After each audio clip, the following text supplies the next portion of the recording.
Magandang araw sa inyong lahat at welcome sa aking channel. Lagi ngang pinag-uusapan ng mga netizens ang anak ni Coco Martin at Julia Montes. Ang anak na kahit kailan ay hindi pa naisa sa publiko o ipinapakita ang mukha nito. Kaya't marami nga ang nagtatanong kung kailan nga kaya nila ito ipapakita. Maaalalang napabalitang nanganak ang aktres. 4 na taon na ang nakakalipas. Ito ay matapos ang bilaang pagkawala noon ni Julia sa showbiz at lumipad papunta sa Germany para di umano'y magbakasyon.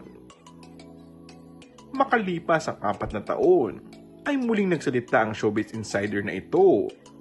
Aniya, si Baby Martina ay pumapasok na sa eskwela. Napaka-cute di umano nito at kamukhang-kamukha ng ama, dagdag pa nito. Sa isang exclusive school nga daw nag-aaral di umano ang bata at hanggang dun na lang daw muna ang masasabi ng showbiz insider. Muli namang nabuhay ang mga fans at tumaasa na ngayong 2024 ay ilalantad na nila ito at proud na ipapakilala sa madlang people. Say pa ng fan, I'm sure proud na proud sila sa kanilang anak. Sana soon ay ipakita na sa publiko.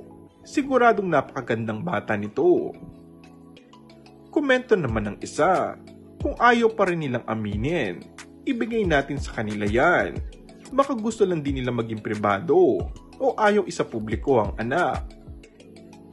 Gusto mo siyang ilabas, gusto mo siyang ipagmalaki na we are the proud parents of this girl. And that's all for our today's video. Kung bago ka lang sa akin channel ay mag-subscribe at pindutin na rin ang notification bell. Maraming salamat!